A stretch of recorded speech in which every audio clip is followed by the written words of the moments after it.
Terima kasih Bapak dan Ibu berkenan hadir pada hari ini, Kamis 8 Mei 2025, bertempat di Balai Penjagaan Mutu Pendidikan Daerah Istimewa Yogyakarta dalam acara Kunjungan Kerja Komisi 10 Dewan Perwakilan Rakyat Republik Indonesia Panja RUU Sistem Pendidikan Nasional masa persidangan ketiga tahun sidang 2024-2025.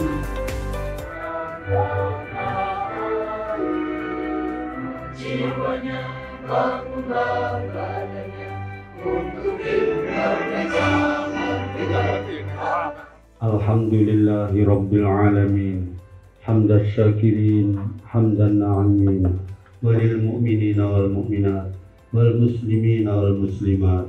Kami mengucapkan selamat datang dan terima kasih atas kehadiran Bapak Ibu anggota DPR RI Komisi 10 yang sudah berkenan hadir, berkenan memilih tempat Balai Penjaminan Mutu Pendidikan menjadi tempat yang bersejarah dalam pelaksanaan revisi Undang-Undang 60. Kemudian Undang-Undang Nomor 12 Tahun 2012 tentang pendidikan tinggi.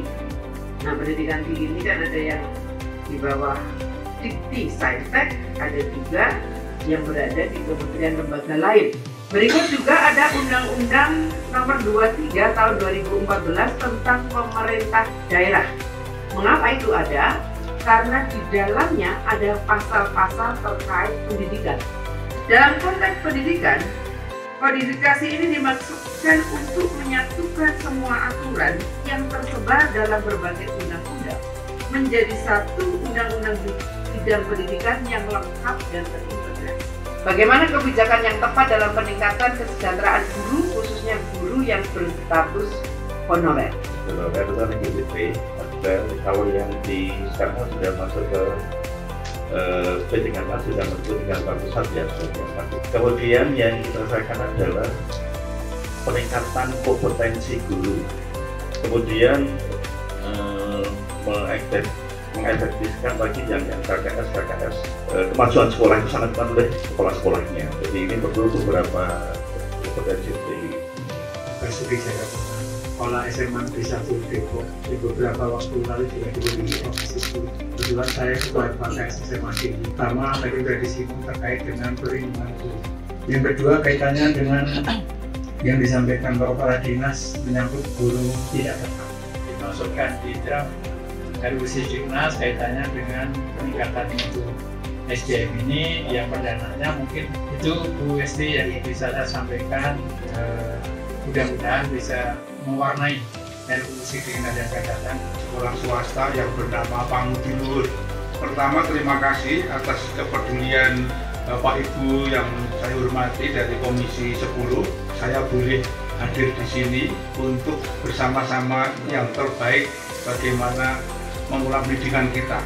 Maka perlu regulasi yang tepat, swasta yang mana, harus seadil-adilnya. Suwarno dari SMP Muhammadiyah 1 Yogyakarta.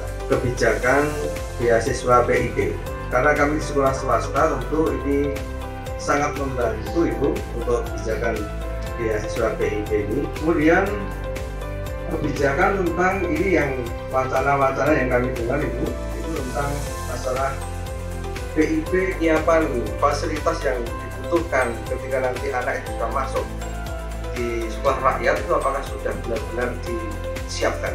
Bahwa ada revisi Undang-Undang Nomor 14 Tahun 2005 tentang guru dan dosen terkait dengan kesetaraan dan perlindungan. Nah, dengan adanya direvisinya undang-undang tersebut, kami berharap ada perhatian di pendidik dan tenaga kependidikan yang ada di non-formal. Belum ada perbedaan arah apakah kesejahteraan atau jenjang karir juga tidak ada. Dan ini pun terkait dengan uji kompetensi juga terbatas karena dengan biaya yang Harapan kami untuk mendukung wajib belajar 13 tahun, ini regulasinya harus segera supaya nanti pada saat pelaksanaannya kami di daerah tidak ada masalah. Karena kalau sekolah satu atap itu misalnya siswa dari TK model itu otomatis langsung masuk ke SD model. Tapi regulasi dari sistem penerimaan murid baru untuk SPMB-SD itu hanya berdasarkan usia dan jarak. 2 lagi atau 3 lagi maksimal? Oh, maksimal nggak ada. 1, yang dinas nggak ada nih. Ketika di sini berlaku istilah sekolah inklusi, disampaikan bahwa sekolah wajib menerima anak-anak inklusi. Ada 2 hal nanti yang akan masuk di sekolah kita. Yang pertama adalah bahwa guru-guru kita akan menjadi sangat terbebani. Karena apa? Karena guru-guru tidak mendapatkan bekal yang cukup seperti dengan satu undang-undang sistem pendidikan nasional, tapi sudah terangkum semua termasuk pesantren juga di dalam. Tapi saya dari semua guru yang melakukan katanya belum ada pendataan. Maka dia jelaskan kepala dinas ini boleh menanyakan kepada Dikdasmen. MBG bukan di mitra kami ya, Bu. MBG itu di Komisi 9. Ya, tapi suara Ibu nanti akan sampaikan Bapak Ibu di Komisi 9. Silakan Bapak Ibu yang menanggapi. Yang pertama, senior Pak Ferry. Yang kedua, kami juga minta klarifikasi pimpinan dan buat anggota negara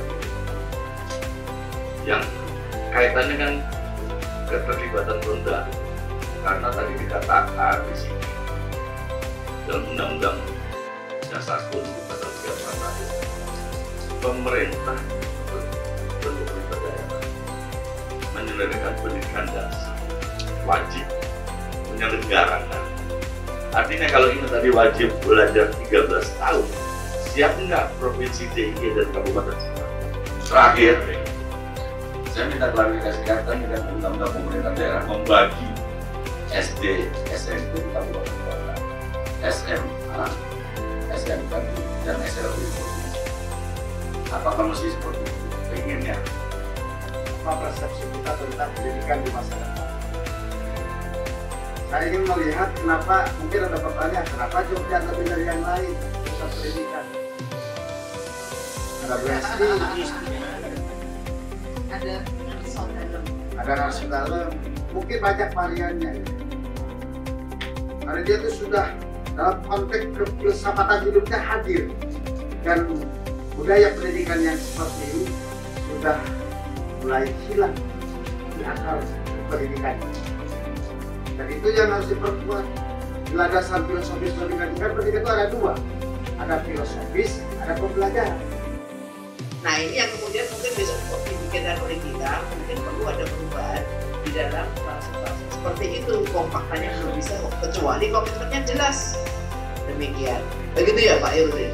Monggo Bu Dewi Koryati, lalu Dr. Gamal, ya nanti terakhir Ibu Imam.